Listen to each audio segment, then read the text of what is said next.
Bueno, compañeros, compañeras, buenas noches. Este es el programa número 9 de Tribuna TV. Estamos con Álvaro Soto, para los compañeros del Vasco. Vasco, ¿cómo estás? Bien.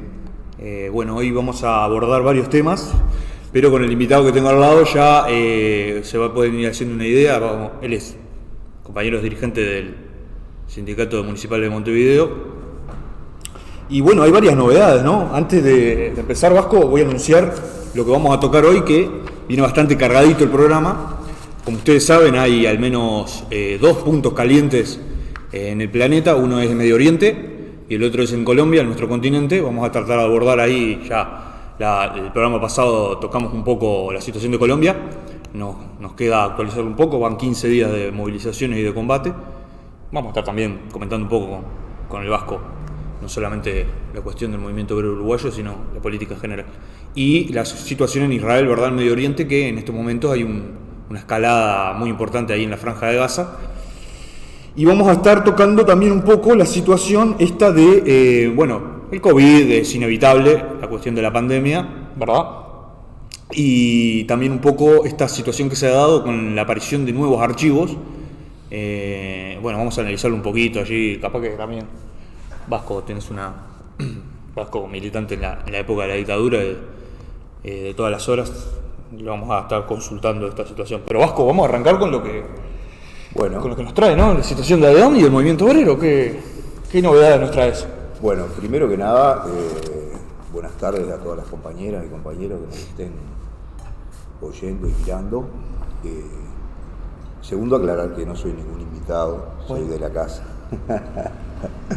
Y por otra parte, plantear lo siguiente, ¿no? Que cualquier análisis que se tenga que hacer del movimiento obrero hoy debe hacerse en el marco de comprender la crisis que estamos atravesando a nivel mundial, que es una crisis sanitaria no por la existencia de un virus, sino es una crisis sanitaria porque se da este virus y esta pandemia en el medio de la sociedad capitalista, que es una sociedad que está construida no para resolver los problemas humanos ni humanitarios, y tampoco los del trabajo ni los del salario, o sea que no está para resolver los grandes problemas de la clase obrera de la humanidad, sino que por el contrario, sobre la base de esta crisis humanitaria, monta negocios sobre ella.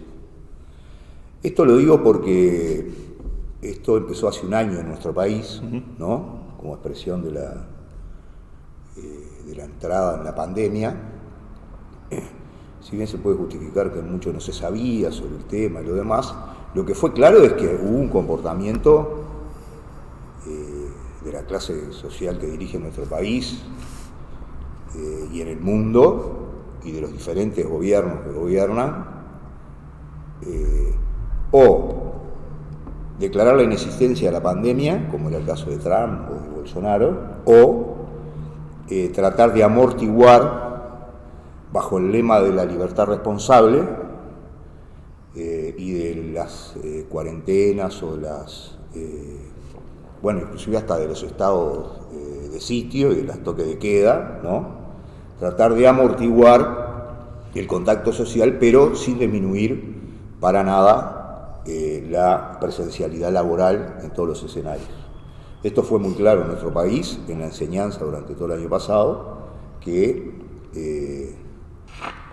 tanto la dirección del PCNT ni el Frente Amplio no estaban en contra de la presencialidad en la enseñanza. Tuvo que pasar todo un año para que las sociedades médicas y hasta el propio GACH del gobierno dijera, que era inevitable, dado el alza de muertos y de contagios y de saturación de los CTI, para que se declarara el corte de la presencialidad en la enseñanza. Me refiero a todo esto porque ha habido una línea de acción en el movimiento obrero que ha estado vinculado a la política con que se pretende salir por parte del Frente Amplio y la burocracia sindical, su burocracia sindical, en el PCNT, se pretende salir de esta pandemia. Y en realidad no es sobre la base de un análisis de que estamos frente a una crisis humanitaria que responde al capitalismo y hay que dar una lucha a fondo por la vida y por el trabajo y por el salario y por las condiciones de los trabajadores y de la población laboriosa toda, sino que por el contrario ha habido una idea de que en realidad el que lo ha dicho más descarnadamente fue Richard Lee cuando dijo el espalda con espalda, ¿no? Una idea que esto lo peleamos juntos. Bueno, y eso estuvo instalado desde que en marzo Adión planteó un paro general en la mesa representativa y un plan de lucha y la preparación de la huelga general, diciendo que si no la pandemia y la crisis capitalista le iban a pagar los trabajadores. En aquel momento fue descartada esta postura que llegó a Adión y en ese momento votada por unanimidad del Ejecutivo de Adión, pero lo que se corroboró durante todo el periodo es que la burocracia fue acompañando el proceso de presencialidad, de crecimiento de los contagios, de crecimiento de los muertos y acompañando un proceso político de adaptación de una oposición parlamentaria al gobierno. Esto, bueno, se vio claramente con la LUC, ¿no? Es decir, fue patético que el argumento de la burocracia sindical fuera que era para tener al Frente Amplio adentro, cuando destacados dirigentes del Frente Amplio dijeron que no iban a hacer campaña por la LUC. Y cuando uno salió a firmar, salió a comentar que si no les tiraban el plazo de presentación de las firmas iba a salir a los barrios en tono de amenaza a juntar firma, lo bajaron de un ondazo de su puesto de secretario general del Frente Amplio. Sí. Es decir, que está al desnudo la política de adaptación y su renuncia a luchar contra toda la LUC, dejando la reforma de seguridad social afuera y dejando otros aspectos que son terribles para el movimiento obrero en general y para el futuro también de las empresas estatales, municipales. Este paro que se vota hoy, ¿no?, para el 17 de junio, tenemos que analizarlo en el marco de qué se da, ¿no? En el marco de qué se da significa que Vasco, podemos decir... Una digresión, comentemos un poquito que se votó hoy, ¿verdad? Un paro para los que no... Claro, por eso, porque hubo hoy una mesa representativa donde varios sindicatos, o sea, la coordinación esta de los 8 sindicatos o coordinadora de sindicatos, había llevado ya una propuesta a una anterior mesa representativa de paro general. Es decir, lo hacían sobre la base de unas reivindicaciones mínimas en torno al subsidio salarial, formulado por el PCNT como renta básica, ¿no? Lo hacía sobre todo en torno a la represión que se estaba instalando en varios sindicatos y lo planteaba también como un combate al hambre y la desocupación. En realidad esto se vota casi que por unanimidad en la mesa representativa hoy, salvo la FUS, que no lo votó por considerar que no podía parar en medio de la pandemia, pero en realidad el paro refleja un paro que es un elemento, es decir, uno saluda que haya una acción general de todos los trabajadores para enfrentar el hambre, la miseria, como se proclama este paro, pero si uno analiza objetivamente y fríamente en qué marco se da este paro, no es nada más que, primero, la consecuencia de una serie de paros y luchas que se vienen desenvolviendo en una serie de sindicatos y sectores de trabajo, como fue la paralización de la pesca, como fue la paralización de los frigoríficos después de reintegrados al trabajo por el tema sanitario, como lo fue la paralización en UPM durante casi una semana de los trabajadores de la construcción por el problema COVID. O sea, hubo toda una serie de paros en lucha por los protocolos sanitarios y en lucha contra el riesgo de vida que los trabajadores en presencialidad tenían. Y bueno, y últimamente hubo un paro inclusive de AFUT de 24 horas, planteando el problema de la pérdida de puestos de trabajo de miles de docentes y educadores perdiendo puestos de trabajo. Entonces, se da en un marco de descompresión y después de venir de un 1 de mayo en el cual se borraron de la plaza y se borraron de cualquier tipo de movilización, ni siquiera acudieron a lo que habían acudido el año pasado a la caravana, ¿no? O sea, quisieron responder con la medida de que la pandemia recluya a los trabajadores en su acción, o sea... no fueron a la plaza ni pasaron por la plaza, digamos. No sé, capaz que pasaron. Pero nosotros no. Ahora vas con una duda, te lo planteo así. Estamos a 13 de mayo. El paro es el 17, ¿no? De junio. De junio. O sea que estamos hablando de un mes. En un mes, lo pongo así para presentar la duda. En un mes murieron 1.600 personas en Uruguay, en abril pasado.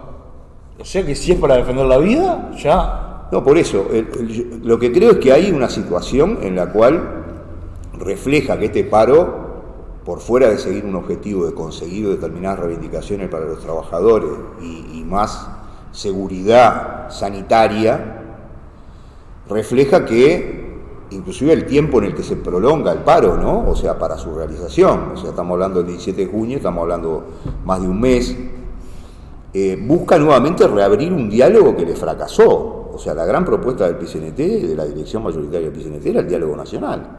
Fracasó rotundamente. A pesar de que firmaron un convenio puente que ata la evolución del salario, la evolución del Producto Bruto Interno, y que inclusive legitima la rebaja salarial, y que todos los sindicatos van a tener que ir al pie de ese acuerdo que hicieron, sin resolverlo en una mesa representativa, ni con los sindicatos. A pesar de eso, el análisis que hace la burocracia del PCNT es un análisis de gestión del gobierno, es un análisis administrativo, y su análisis inclusive económico es absolutamente empirista. Es decir, ellos dicen, el Producto Bruto Interno va a bajar. ¿Y se va a bajar para qué firmaste un convenio puente que ata el salario al PBI? Pero aparte, el que baje el PBI no habla de que no suban las ganancias de las grandes empresas capitalistas. O sea, que no suban las ganancias de los ojeros, que las farmacéuticas y la industria farmacéutica haya subido de año a año, se haya llegado a un 27%, 26% más de ganancias y de colocación, que hayan subido las reservas en el Banco Central y que hayan subido las reservas en los bancos extranjeros. O sea, no refleja esa caída el hecho que hay un sector de la población que sigue enriqueciendo y haciendo grande negocio en el marco de la pandemia. Entonces, la adaptación a la precarización laboral y a las condiciones que impone el gobierno y los capitalistas, como ser el extremo del diputado del Partido Colorado que mandaba a sus trabajadores a trabajar con COVID, ¿no? Esa adaptación demuestra que el paro no es nada más que un acto para descomprimir una situación y buscar nuevamente un escenario de diálogo nacional donde no hay otra salida que seguir acordando planes graduales de liquidación de conquistas, de liquidación del salario y de reducción de puestos de trabajo. Es decir, básicamente nos parece que lo que está planteado acá, más allá del impulso del paro y del impulso del plan de lucha, es una gran lucha política con respecto al programa que dirige este paro, con respecto a la plataforma que dirige este paro, y en cada sindicato debería discutirse cuál es la plataforma con la cual vamos al paro. Es decir, ¿cuál es la plataforma? ¿Aceptar los 15.000 puestos de trabajo precarios con 12.000 pesos por 15 jornadas? ¿O ir un plan de lucha por la creación de puestos de trabajo permanentes, bajo convenio colectivo, igual tarea, igual remuneración? Esto ha sido un acuerdo político de todos los intendentes, de todos los pelos y del gobierno nacional. O sea, hay una línea divisoria hacia dónde se dirige los partidos que gobiernan de la coalición y la coalición que hace oposición parlamentaria, pero que no abre una lucha ni siquiera reformista, ni siquiera reivindicativa, para resolver los problemas más elementales de la vida, el trabajo y el salario de la clase obrera. Entonces nos parece que hay una crisis abierta ahí, y para concluir, que solo puede ser resuelta con una gran intervención de un bloque clasista, combativo, que vaya tras la perspectiva de un programa independiente políticamente y de un programa reivindicativo que consagre las grandes tareas inmediatas que tiene la clase obrera adelante para resolver sus problemas económicos, pero también sus problemas sociales y políticos. Para agregar lo último, es que esto de la pandemia también ha servido para un aumento de la burocratización de los sindicatos. Como síntoma de esto, digo, el tema lo planteo porque era uno de los motivos por los cuales también veníamos a... El tema de Adón, fundamental, el tema de Adón, ¿no? porque delata un poco Hay algunos números interesantes se han publicado desde la agrupación 1980, de la que sos partícipe y animador, interesantes respecto a las participaciones en las asambleas por Zoom y demás, que se colocaban como como un buen sustituto a las asambleas, ¿verdad? Y a los organismos de resolución normales. Hay una subversión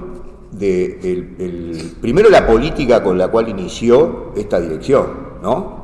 Es decir, aquella política que hablamos del paro general, el plan de lucha, de ir y de somos independientes de todos los gobiernos, se fue subvertiendo y se ha utilizado la burocratización del sindicato y la no participación de los trabajadores bajo la excusa de la pandemia para aplicar la misma política que la burocracia sindical.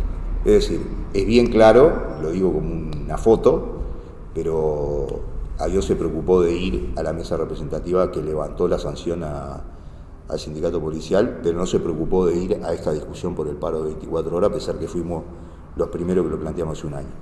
Clarísimo. Y lo otro es clarísimo de que el estatuto sindical dice que las elecciones deben hacerse en abril y los trabajadores están yendo a trabajar con guardias, o sea, van una semana a una guardia, otra semana a otra, hay teletrabajo también, pero generalmente hay guardias de presencialidad permanente, o sea que de la misma forma que vas y te ves con tus trabajadores, con tus compañeros y compañeras en la sección, también podés votar, no hay ninguna excusa para no votar. La excusa para no votar fue sacar un acuerdo a 5 años con COSE, o sea un deber, la realización de un deber, y prolongar las elecciones un año para poder hacer este deber. Esto significa un compromiso político, tanto con el gobierno departamental como con el gobierno nacional. Entonces lo que está planteado es una gran lucha que ya ha despertado, bueno, la generación de 1000 firmas, 3 agrupaciones que se levantan, la 307, la 73 y la 1966 también, que apoya este movimiento, aunque no ha suscrito esta convocatoria por problemas más bien de carácter organizativo, que se levantan para generar un movimiento de afiliados para que se cumpla el estatuto, se convoquen a elecciones sindicales y se prepare una asamblea general, quizás cuando haya mejores condiciones o quizás bajo mecanismos, pero se vaya nuevamente a la recuperación de los sindicatos, a la recuperación del sindicato y a un plan de lucha independiente por las reivindicaciones que tiene ADIOM, y creemos que esta es una ruta que tienen todos los sindicatos para defender sus reivindicaciones y para defender otra política hacia el PICNT. Es como una pequeña batalla testigo esta, ¿no? Porque en realidad este problema de las postergaciones electorales y de el autoalargamiento de los mandatos sindicales se están dando en otros lugares también, ¿verdad? Sí, obvio. En la enseñanza, por ejemplo, en AFUTU hace 2 años que no hay elecciones. La pandemia le sirvió para aplazar un año más la no realización de elecciones, mientras ninguno se opuso a la presencialidad. Una pregunta, Vasco, ¿No? Respecto a estas discusiones que están habiendo y que implicaron una discusión entre la intendenta y el presidente o las fuerzas, digamos, del gobierno con la oposición, el plan ABC y toda esta discusión que hubo respecto a quién era el padre de la idea y demás, ¿ADIOM no ha sacado una posición respecto? No ha sacado una posición, no ha sacado la federación, es un plan que va a estar instalado a nivel nacional. Claro. Y la idea, en realidad, es una idea que fue instalada en el segundo gobierno de Arana. ADIOM ya tiene posición histórica sobre los jornales solidarios, porque fue bajo el gobierno de Arana y Marita Muñoz que lo inventaron, y ADIOM se opuso enérgicamente. Entraron igual, porque los organizamos. Ha alargado un periódico, ¿verdad? Donde se coloca esto como una cuestión muy innovadora, ¿verdad? Pero... Sí, por eso, pero la innovación proviene del gobierno de Arana, después lo repitió Di Candia y Martínez cuando se estaba yendo, y ahora lo tomó el Partido Nacional y lo tomó como propio, y bueno, y es el que va a administrar esos planes. Planes que son miserables, ¿no? O sea, porque no puede decirse que es una salida laboral para nadie, ni es una opción laboral o una ayuda laboral, trabajar 15 días por 12.000 pesos. Es vergonzoso.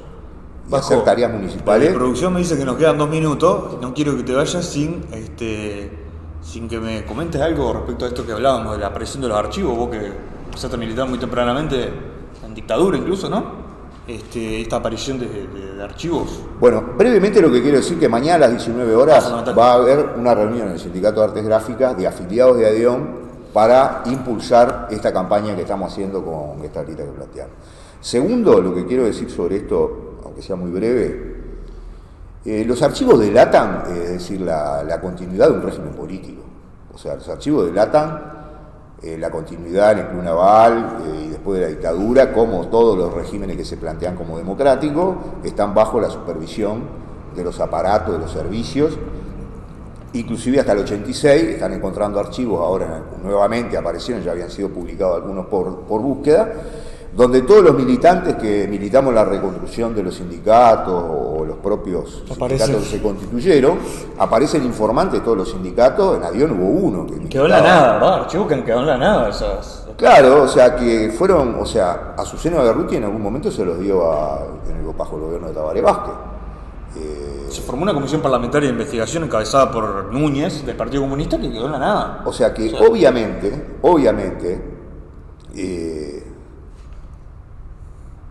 los archivos lo que hacen es delatar el régimen de impunidad, el compromiso con ese régimen de impunidad de los gobiernos que se han sucedido y que fueron todos suscriptores del Club Naval, y lo que hace es delatar cómo también es una tarea independiente disolver los servicios de seguridad, disolver los aparatos represivos sobre la clase obrera y los aparatos de seguimiento y de investigación sobre la clase obrera. Es decir, no solo hubo una persecución en el marco de toda la dictadura, bajo los servicios y bajo la represión directa, sino que ese régimen continuó y continúa ahora. Entonces hay que tener muy claro de que no estábamos hablando de que se descubrieron unos papeles que son parte de la historia, no. Se descubrieron unos papeles que son parte de una historia que delata cómo esa historia continúa, cómo esa historia está presente hasta nuestros días. Totalmente. Vasco, ¿reiterará la reunión de mañana? ¿Dónde es? Viernes 19 horas, viernes 14, 19 horas, en el local del Sindicato de Artes Gráficas, Durazno y Julio Herrera. Vasco, bueno, vamos a ir a un pequeño corte, no se vayan, compañeros, un minutito y volvemos con toda la cuestión de Israel, Colombia, etc. Esperen.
Bueno, seguimos.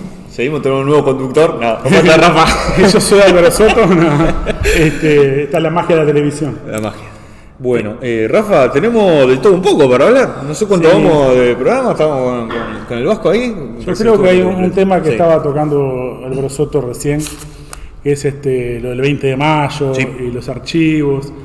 Yo creo que no podemos, en primer lugar, en un mundo que vemos una represión salvaje en Colombia, disparando y con 40 y pico de muertos ya en Colombia, un bombardeo criminal contra la población palestina de Gaza por parte del sionismo, hablar de derechos humanos sin referirnos a otros temas, ¿no? Y uno no ve pronunciamientos de parte del PIT-CNT, del Frente Amplio, en sentido de una denuncia de lo que es, por ejemplo, el ataque criminal de parte del sionismo, ni bueno, mucho menos el apoyo a la lucha del pueblo palestino.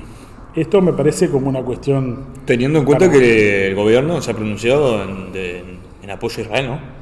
Totalmente. La calle de Pou. Y en el sentido que utiliza, obviamente el imperialismo yanqui también, la gran prensa, como que hay una represalia o una respuesta del sionismo, del gobierno de Israel, sobre ante un ataque palestino. Claro. Es decir, que se coloca, hay una falsificación. No, y el eufemismo de hablar todo el tiempo de fuerzas de defensa israelí, ¿no? Sí, o de enfrentamientos como si fuera una guerra. No, pero digo, el igual, ejército no se llama equivalente. ejército, siempre es fuerzas de defensa israelí.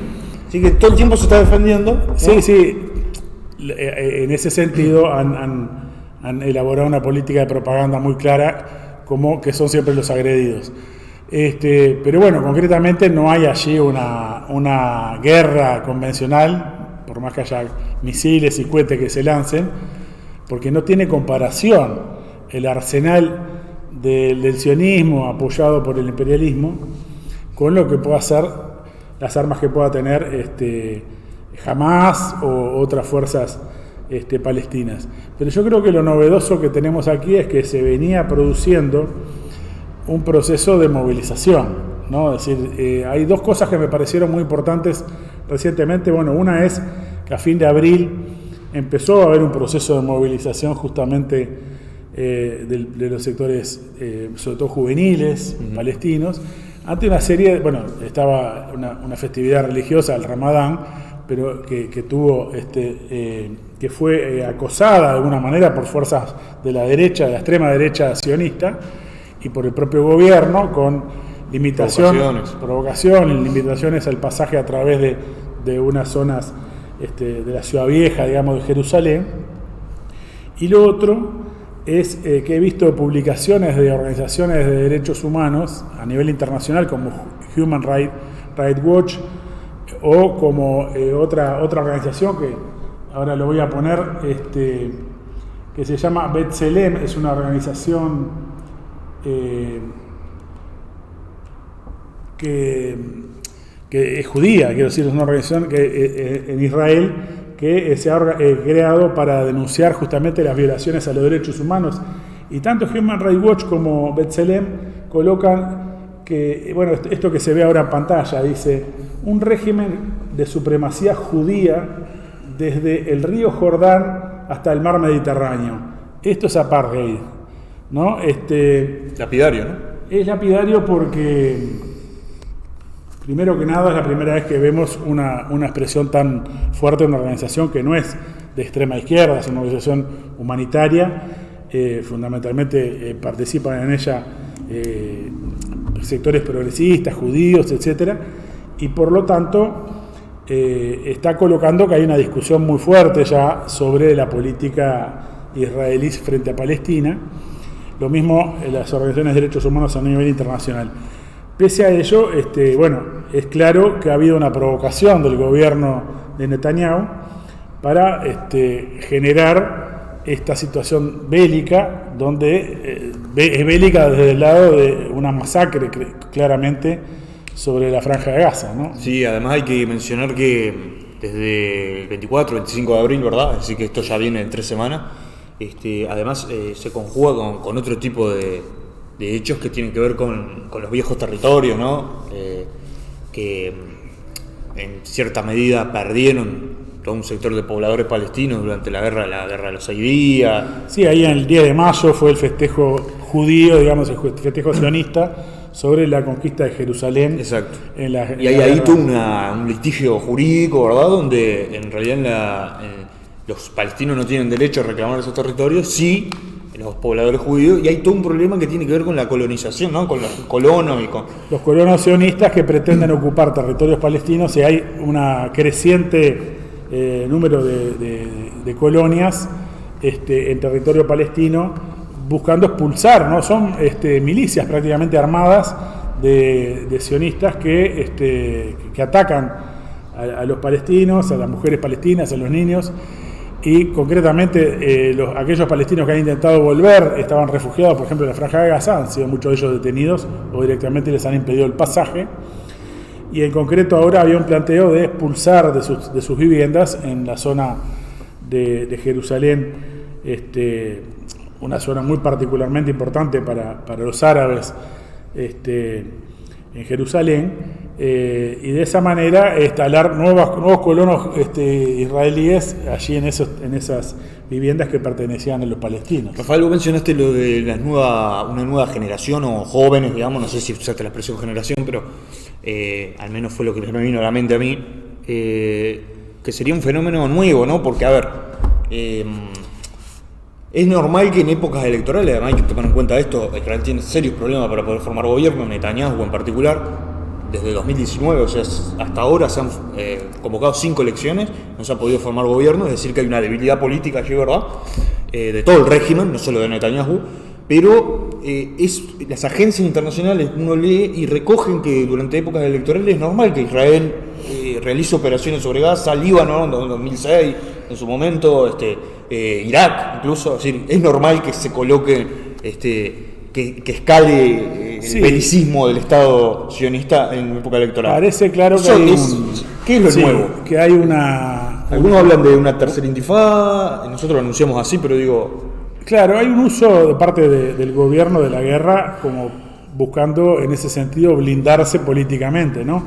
Si concretamente Netanyahu no logró formar el gobierno, tenía que haber un intento ahora de un partido de centroizquierda, de alguna manera, que tenía necesidad de votos en el Parlamento de un partido árabe o de legisladores árabes, y entonces esta guerra le viene de perillas a Netanyahu para bloquear de alguna manera eso, generar una agudización del nacionalismo, tanto árabe como judío.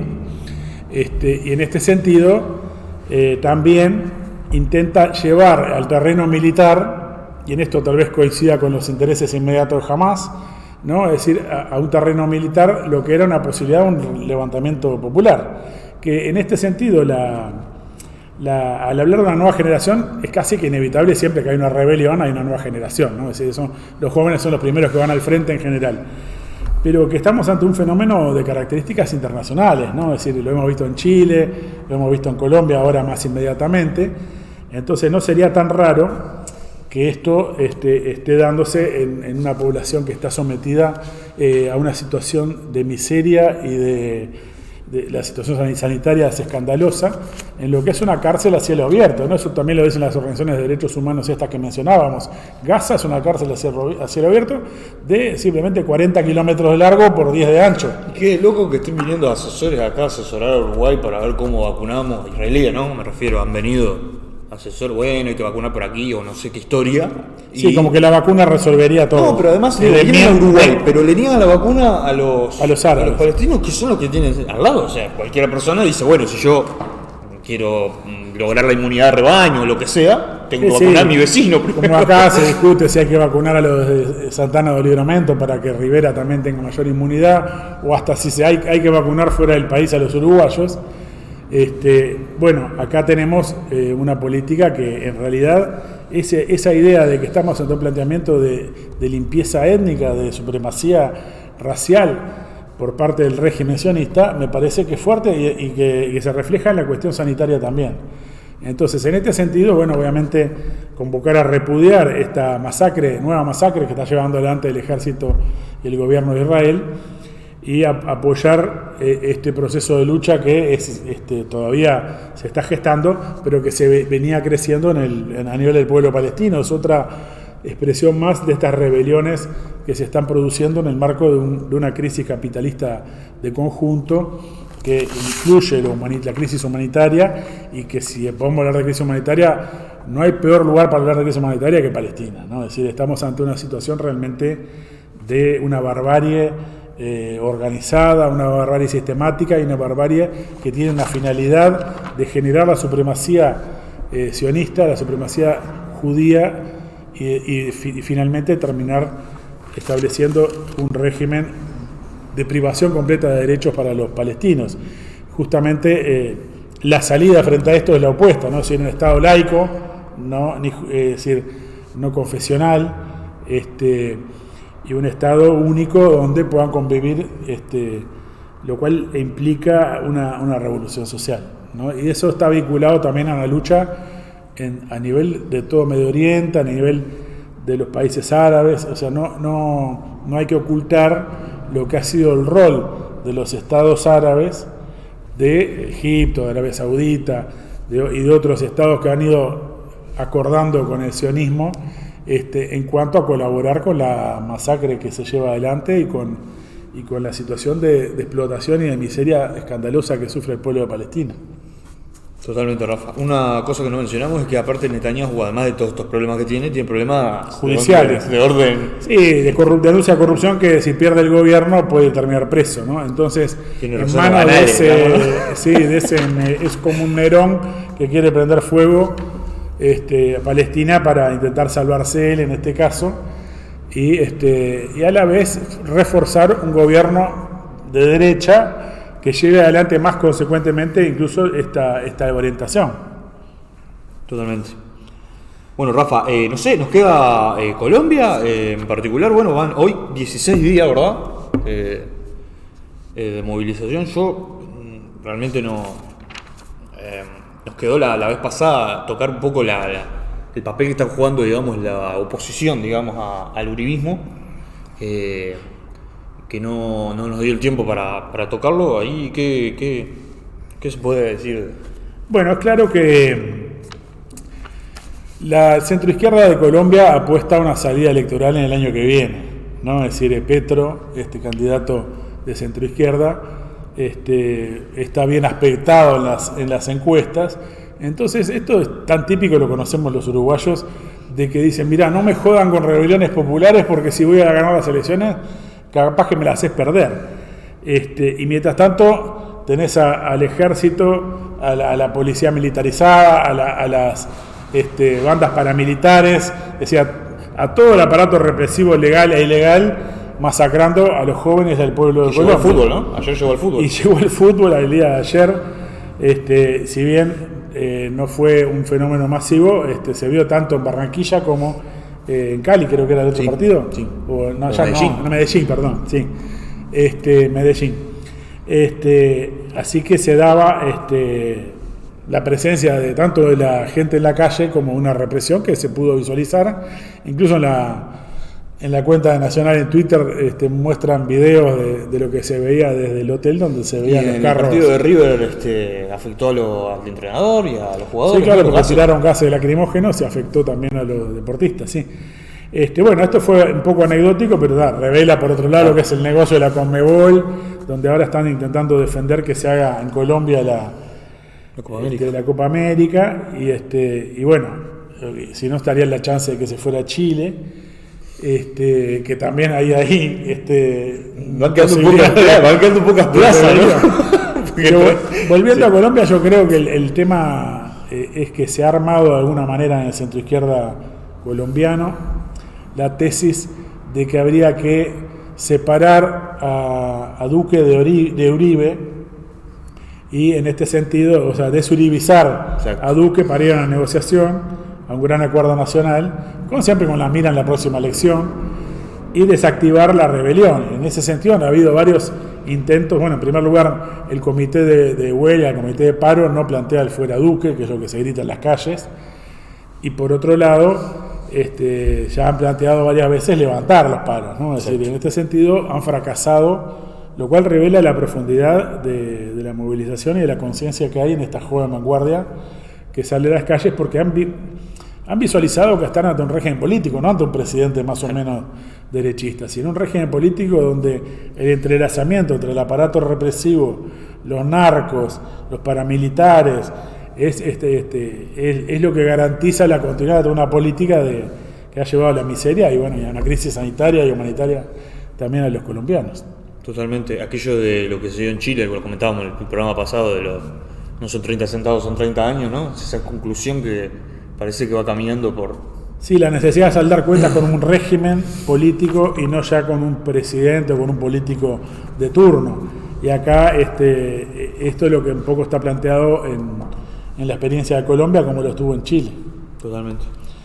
Bueno, el tema es, un poco muchos compañeros se pueden preguntar cuándo llega Uruguay a esta situación, ¿no? Es decir, estaba hablando el compañero Alberto Soto sobre en qué medida un paro general es también una medida de... ¿Quién pensaba que iba a pasar en Colombia o en Chile, no? No, estaba claro, si en Chile la izquierda más radical, o por lo menos que así se proclama, en muchos sentidos decía que no iba a pasar nada, se estaba preparando para la siguiente elección también, un poco como hace Petro en Colombia. Pero bueno, en Uruguay si tienen que abrir una válvula de escape con un paro general, que comparto que esa es la caracterización de un paro anticipado más de un mes por delante, en vez de tomar medidas ya de acción hoy, que no las tomaron el 1 de mayo tampoco, no usaron el 1 de mayo para organizar una respuesta del movimiento obrero frente al gobierno. Pero bueno, quiere decir que hay una olla a presión que está juntando vapor también, es decir, que lo hemos visto en las movilizaciones del Zunca, en las movilizaciones del transporte, de frigoríficos, de pesca y en muchos lugares de las empresas públicas también. Rafa, yo cuando pasan estas convocatorias a paro están, ¿no? Siempre me recuerdo una frase en un congreso, un compañero que decía, a veces la burocracia se mueve para que no piensen que está muerta, ¿no? Porque de repente murió y los trabajadores no se enteraron, dice, ¿no? ¿No hay algo de eso también? Es decir... Bueno, yo no sé si tanto porque en un sentido la burocracia sindical de Uruguay juega... Se ha movido más que el FA, eso está claro, ¿no? Juega un rol político, me parece, a veces más destacado que el Frente Amplio, que la oposición parlamentaria. Por lo tanto no lo daría tan por muerta de esa manera. Sí, es claro de que tiene una crisis la burocracia sindical. Por un lado, la política de colaboración con el gobierno se ha traducido en rebaja del salario, en mayor desempleo, en achique del Estado, tendencia a la privatización, no avanza en cuanto a la cuestión sanitaria, sino que estamos en una situación peor y por lo tanto no tiene nada para mostrar como exitoso, e incluso, bueno, la propia campaña contra la LUC está en una situación difícil, digamos, no es que esté perdida porque se puede llegar a la cantidad de firmas que se plantea el PCNT, pero realmente este paro me parece que toma cuenta de una situación de un malestar de la base del movimiento obrero que no lo canaliza más nadie. Y también es una concesión frente a un sector de los sindicatos que plantea ser más opositor, ¿no? Es decir, en el caso de la Coordinación de Sindicatos, por ejemplo, algunos otros sindicatos que han planteado este tipo de medidas porque ven un nivel de pasividad de parte de la burocracia sindical muy grande y la burocracia sindical creo que ha hecho un cálculo de que esto les puede permitir descomprimir. Yo no descarto que estemos cerca de esa fecha y que estén evaluando si hay que levantarlo o mantenerlo. Eso te iba a preguntar, ¿la patean lejos para...? La patean muy lejos, ¿no? Es decir, siempre la excusa de la burocracia es no se puede votar un paro general de apuro porque hay que esperar 15 días por estatuto, lo cual es una fantasía porque millones de veces se ha votado paro general de apuro. Pero esto de votarlo más de un mes por delante realmente es inédito, ¿no? Es decir, y de alguna manera decir que esto forma parte de un plan de movilización, un plan de lucha, entonces las siguientes medidas serán dentro de 1000 años. Yo creo que lo que sí ratifica es que algún planteo que veníamos haciendo como Partido de Trabajadores es que la clase obrera tiene que dar una respuesta. Planteábamos la campaña por una huelga general y esto revela, del mismo modo que los paros que hemos visto en muchos sindicatos, la vigencia de este planteo, porque, por ejemplo, la comisión que va a tratar, que está tratando la reforma de la seguridad social, ya ha anunciado que en un mes van a dar, es decir, a mediados de junio va a estar el informe, a pesar de que el Frente Amplio y el PCNT piden más tiempo, pero bueno, el Frente Amplio y el PCNT están participando allí, en lo que va a ser un ataque aún más profundo respecto a las medidas que está llevando el gobierno contra el movimiento obrero, algo que creo que tú decías la reunión pasada, el programa pasado, es que la tregua que ha dado la burocracia sindical, que ahora estaría rompiendo con este paro aislado, con este paro general, pero que no tiene una continuidad, no tiene una contrapartida de que el gobierno haya dicho, no vamos a ninguna ofensiva más, sino, ya se sabe que seguramente en junio venga un aumento de combustible, sí. La situación, repito, sanitaria sigue siendo nefasta, y en este sentido, no hay una perspectiva de solución. Como decía Álvaro el Vasco, y como creo que tuiteabas vos, en el marco de que han amasado fabulosas ganancias, ¿no?, los exportadores. Claro, la soja está a $600 la tonelada, un valor récord en una época que también ha habido una gran producción en toda la región. Por lo tanto, están en el pico de precios y de las ganancias que van a hacer los ojeros, los terratenientes. También hemos visto negocios fabulosos en la industria de la carne. Es decir, estamos ante ganancias extraordinarias por parte de los capitalistas agroexportadores, y mientras tanto, esto obviamente muy poco le llega al pequeño productor rural, esa es otra historia que podemos tratar otro día, pero concretamente el Maya Oro se está llevando la guita al exterior, es decir, están fugando la guita al exterior, depositándola en bancos extranjeros, y no hay ningún derrame, ninguna política de inversiones, y eso se traduce en la caída del empleo, ¿no? El aumento del desempleo y la situación de miseria que las últimas indicadores muestran que, sobre todo en el interior, en todo el país, pero sobre todo en el interior, se está dando un aumento de la miseria muy fuerte, ¿no? Sí, Rafa, una cosita, al menos de mi parte, la última, que no quiero dejar pasar, es que uno en Uruguay tiene una tradición muy grande, ¿no? de una central única, ¿no? Sindicato dirigido en general por partidos de izquierda, del movimiento obrero, pero la experiencia en América Latina demuestra que las organizaciones tradicionales han jugado un rol de contención y de que todas estas explosiones se dan por el costado, ¿no? A veces uno, obviamente que, ¿no? Nosotros planteamos el problema del plan de lucha, el paro, la huelga general, y uno a veces se puede eso interpretar como, bueno, es parte de la cotidianidad del status quo dentro de los sindicatos y demás, y no necesariamente, ¿no? No, claro, porque creo que el tema es el siguiente, es visualizar que estamos ante una crisis de conjunto del régimen capitalista, una crisis histórica y una situación excepcional, no verla en términos rutinarios de la actividad del sindicato, ¿no? Decir, bueno, un sindicato más o menos combativo pelea por aumento del salario, resolver los problemas de su corporación, de su grupo, y eventualmente una respuesta más de conjunto frente al gobierno con una acción de paro general. Bueno, nosotros estamos ante una situación de otra naturaleza.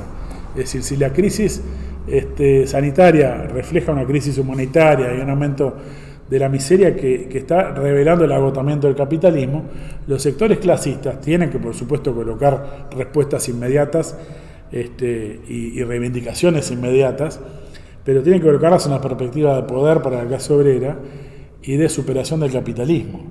De lo contrario, no hay realmente una acción clasista, hay una acción que puede ser más o menos combativa, que puede ser más o menos correcta en algún aspecto de la lucha de clases, pero que no coloca a la clase obrera como la alternativa frente a la clase capitalista y del gobierno. Por eso creo que en muchos lados, ante el conservadurismo de muchas de las direcciones sindicales, en muchos países se ha dado que sectores juveniles, e incluso no vinculados a veces directamente al movimiento obrero, o tangencialmente, como los sectores de los delivery o sectores muy tercerizados o muy precarizados, son los que explotan junto con los estudiantes y otros, y provocan sí una reacción del movimiento obrero. En Chile de alguna manera fue así. De todos modos, cada país tiene obviamente su ritmo, pero creo que nos marca así una perspectiva donde... En Colombia esta combinación, ¿no?, del paro también es un elemento novedoso, ¿no? Una suerte de coordinación de los diferentes... Bueno, ¿quién dice, no? Si uno tiene que decir el paro... años ya, pero... El paro nosotros lo criticamos, pero tenemos que plantear ver cómo los sectores clasistas del movimiento obrero y de la juventud también lo convierten en un paro activo, y no nos quedamos simplemente rumiando la bronca de que no hay un plan de lucha. Tenemos que nosotros de alguna manera tomar la iniciativa en cuanto, como por ejemplo se hizo contra la LUC. El año pasado hubo movilizaciones contra la LUC a pesar de que el PIT-CNT no las convocaba, y muchos sindicatos de base terminaron adhiriendo a un movimiento que al principio no era tan masivo. Si bien no llegó a tener una dimensión como para generar una alternativa masiva, creo que fue un movimiento incipiente que debería continuarse y profundizarse, y en este sentido impulsar lo que es la necesidad de un bloque clasista en el movimiento obrero, a nivel de los jóvenes, de los barrios, coordinadoras zonales como han habido con el tema de la LUC, y que hay que seguir desarrollando la campaña también contra la LUC. Y en este sentido, obviamente seguimos invitando y convocando a firmar contra toda la LUC y a establecer más mesas en este sentido, porque forma parte de una batalla contra una medida represiva y reaccionaria del gobierno, sobre todo contra el movimiento obrero. Rafa, no sé si queda algo más. Yo una cosa simplemente decir, la semana que viene, desde el 20 de mayo, el jueves, sí. Nosotros de todos modos vamos a salir, veremos la extensión del programa, pero en principio no está previsto una movilización por parte de madres y familiares. En este sentido van a haber distintos tipos de acciones, más bien propagandísticas, virtuales, etcétera, pero no está planteado una marcha de masas como la que hay usualmente. Por lo tanto, en principio nosotros saldríamos también en homenaje al 20 de mayo, pero convocamos obviamente a pronunciarse en relación a la situación también de los derechos humanos, donde tenemos que el gobierno, una breve opinión, de alguna manera ha tirado un poco de humo con el tema de los archivos. No hay nada tan relevante en lo que uno ha podido ver o lo que ha difundido la prensa. Nosotros algo hemos visto en lo que se ha publicado que no se supiera antes, y en realidad fue más un gesto político del gobierno para descomprimir también que ningún avance real desde el punto de vista de un régimen que ha mantenido una continuidad desde el Club Naval hasta acá, con el pasaje en el medio de los gobiernos del Frente Amplio, y que hoy está reforzado con la presencia incluso de un partido vinculado al aparato militar como es el de Manini Ríos, que por su parte es un partido que tiene una crisis descomunal adentro.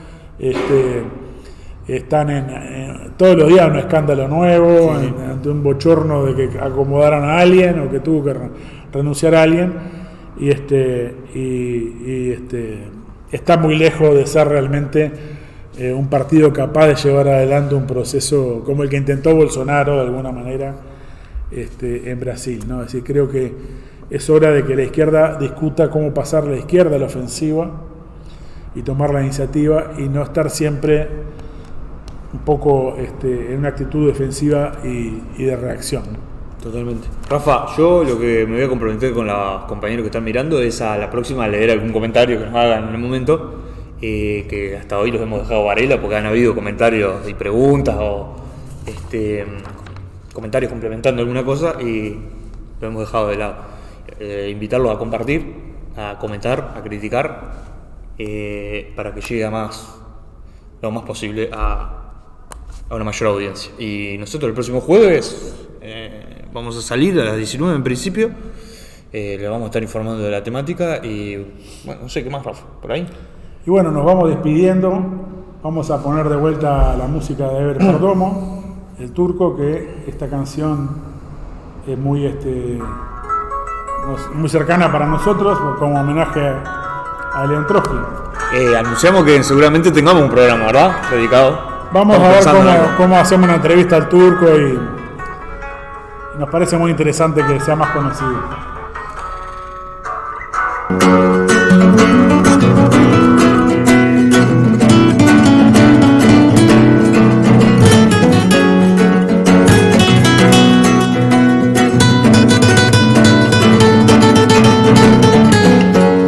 Como derrumbaron la montaña Iniesta, que zarpa su artero a su temple de león. La mano siniestra que apagó la estrella aplazó la flama de la revolución.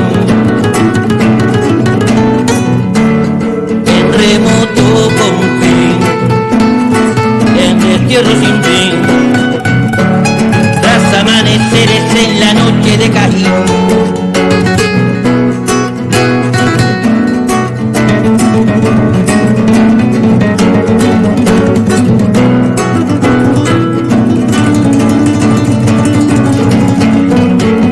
Qué universo espurio de manos sangrientas usurpó la gesta de una generación. Toda la cicuta que bebió el planeta colgará en la antorcha y en la pluma de león. Entre millones es solo un obrero más, carne de su lucha de un anhelo universal.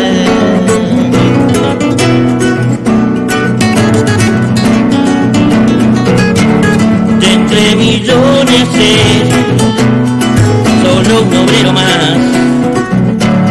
carne de su lucha es un programa universal. Sola está la historia, paria en Coyoacán. Su misión trasciende tanta soledad. Mano trajinada, viento pertinaz, ha sido al acero de la verdad.